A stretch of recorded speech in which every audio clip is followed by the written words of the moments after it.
Hello, I'm Karen Ridgers, and this is Why Go Vegan, and I'm delighted to introduce you to today's guest. It is the legendary Adrian Ling. Now, Adrian is a lifelong vegan. He is the son of one of the founders of veganism, Arthur Ling. He is the MD of Plamil Foods, the pioneering UK-based company specialising in vegan food products. And some say, I feel, Adrian, you are the vegan Willy Wonka. I should have brought my hat, shouldn't I? Should have You brought the should hat, but have yes, I think done. it is. Well, it's great to see you today, and I know we Thank you could very much. talk for so long. You're so interesting with such a wealth of history. Can we just start by talking about the factory, the business Plamil, and its origins? I think that will be a good place to start. Good place. Its origins are in the very origins of veganism. Those that created veganism set up a society called the Plant Milk Society to discover and try and find a plant milk. That turned into a plant milk society. That turned into, when they discovered soy milk and produced soy milk, that turned into plant milk foods, and then we became Plamil Foods. So there's a direct history right back to the start of the vegan movement. It's incredible. And now tell me, was that in the 50s, the 60s? 50s and 60s. It took a long time, and it's interesting now with internet and everything else. I've got letters where one person would write to another person and they would then send that letter on just to have a group discussion about how they're going to go forward. So communication slowed things down post-war and everything else. And of course, we're only talking about a limited number of vegans at the time. And so to raise money with limited communications, limited ways of finding other people of the same beliefs took time. So yes, development took place over the late 50s and early 60s. So we're talking what, if my maths is correct, like 70 years ago, 80 years ago, you know, what was the very first vegan company, surely, in the UK? Plamil was the very first vegan company. There are all there's the talk about, well, there's obviously companies that were dealing with vegan foods, but this is the first company set up with veganism in mind and with that vegan auspice. Yeah, Plamil is the original vegan company, and you could probably say is the original vegan company in the world as well, because it was set up to be vegan. I love that, Adrian. What were the first products 70, 80 years ago? Well, actually, when they were first experimenting, they wanted to make a dairy-free milk, basically, and they looked at all sorts of things, and they were extracting even protein from cabbage leaves. But in the end, they looked at soya as a viable way of going forwards, because things like cabbage leaves took a great deal amount of energy to which they weren't able to invest in at that time with many other things. They produced in the first few years all types of different products, meat alternative products. They developed quite a range, and a lot of money was spent. But in the end, it had to be commercial, and they went with the milk. And at that time, with a very limited number of vegans,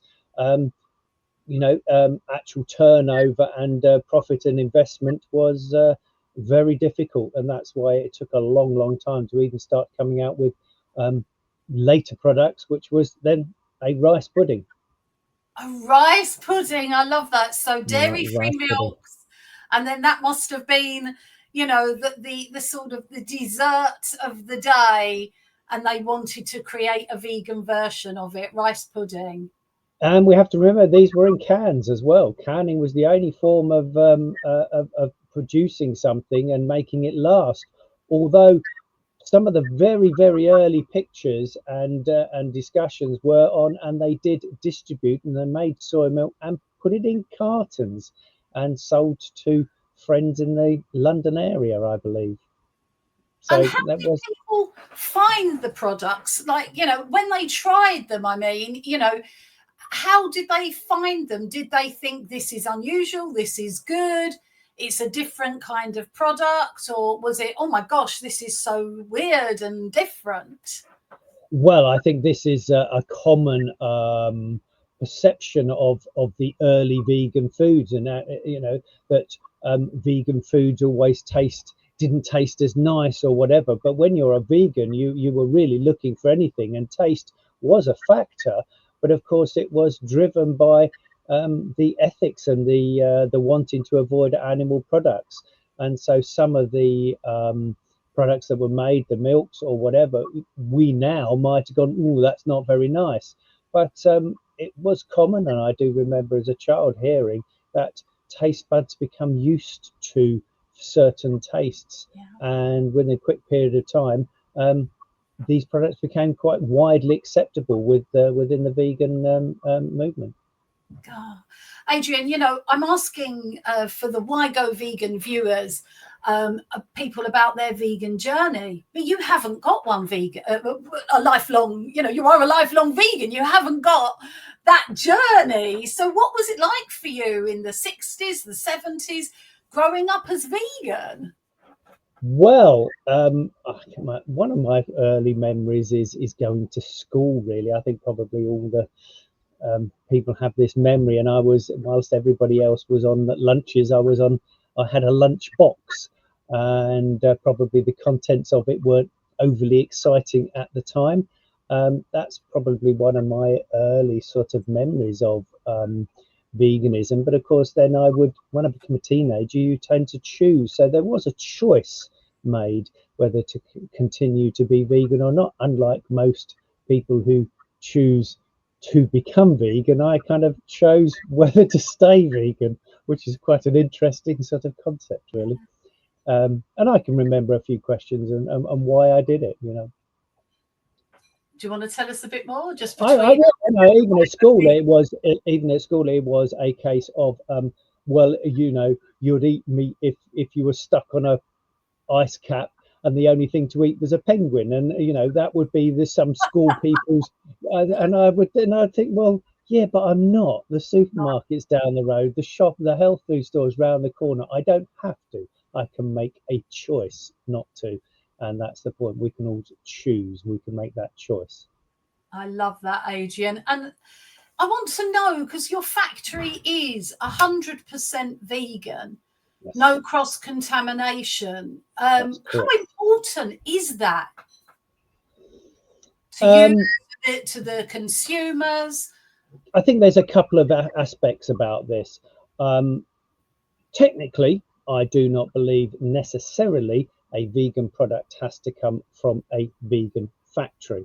There is a complete reassurance that there is a no cross contamination, and there's all sorts of reasons why financially consumers should choose a vegan company, and that is they're going to be assured that those products are going to be in existence tomorrow, which too often we've seen, and particularly in the last couple of years, people say, "Oh, some multinational company was in," and then they'll either change the formula, say, "Oh dear me, we made a mistake." So I think there's many reasons why a vegan factory should be chosen. For us, obviously a choice because we are vegan, and we can give those absolute reassurances. And I also see in some talk about, well, why can't we get vegan pensions? There aren't many vegan companies to invest in.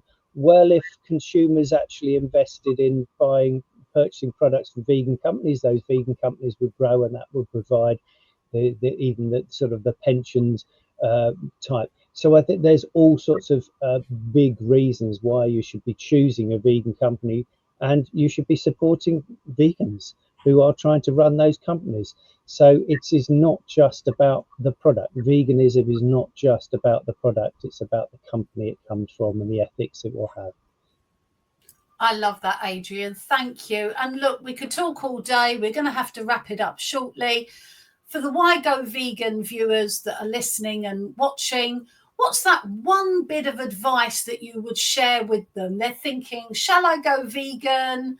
This is, is it going to be difficult? Can I do it? What's your one nugget of advice? As you interluded before, veganism is a journey. I describe veganism as a journey, and everybody has their slightly different interpretations of how veganism is. It is not you're in, you're out. It is a journey. Start the journey and work your way through it. That would be how I would describe it.